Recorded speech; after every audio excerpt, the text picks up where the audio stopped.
বিনা চিকিৎসায় মানুষ মারা যায়, তা নিয়ে পার্লামেন্টে কোনো কথা হয় না। নদীতে বাদ দেওয়ার জন্য কথা নাই, খাল খনন নিয়ে ব্যস্ত। খাল খনন আমরাও চাই, কিন্তু নদীতে বাদ দিতে হবে আগে।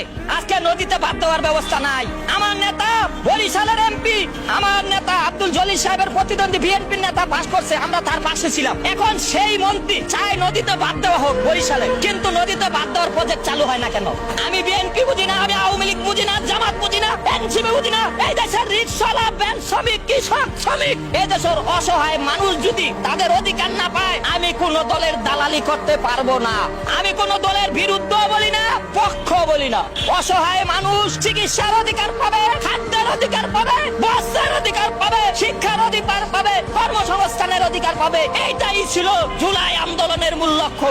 আজকে জুলাই আন্দোলনের মূল লক্ষ্য থেকে যদি এনসিপি তোমরা সরে যাও, তোমাদের পাশে আমরা জনগণ নাই। অনেকে বলে খায়রুল মনে হয় বিএনপি কে নামানোর জন্য জুলাই আন্দোলনের বিরুদ্ধে লাগছে।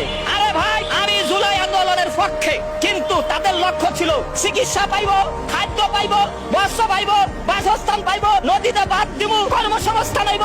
এইটা আমাদের জুলাই আন্দোলনের লক্ষ্য ছিল। কিন্তু পার্লামেন্টে দাঁড়াইয়া কেউ এই কথা বলে না। আজকে জনতার পার্লামেন্ট, রাজপথে দাঁড়ায় আবার কেন আমরা রাজপথে নামতে হচ্ছে? আমি রাজপথে আসি না, আমাকে এই প্রেস ক্লাবের আশেপাশে পাইবেন না। আজকে সাংবাদিক ভাই উপস্থিত, সামনে পাইছেন দেখে আমারে পাইছেন। আমার বাড়ি আব্দুল্লাহপুর কেরানীগঞ্জ ছাড়া আমাকে আর মাঠে পাইবেন না। কারণ প্রতারক, ওরা অসহায় মানুষের চিকিৎসার অধিকারের কথা পার্লামেন্টে তুলে ধরে না। ওরা শিক্ষার আলো পৌঁছে দেওয়ার কথা পার্লামেন্টে তুলে ধরে না। ওরা শ্রমিকের ন্যায্য অধিকারের কথা বলে না। ওরা কারা আপনারা সবাই জানেন। সবাইকে বলিয়ে আমি সর্বদলীয় বিরোধী দল খায়রুল।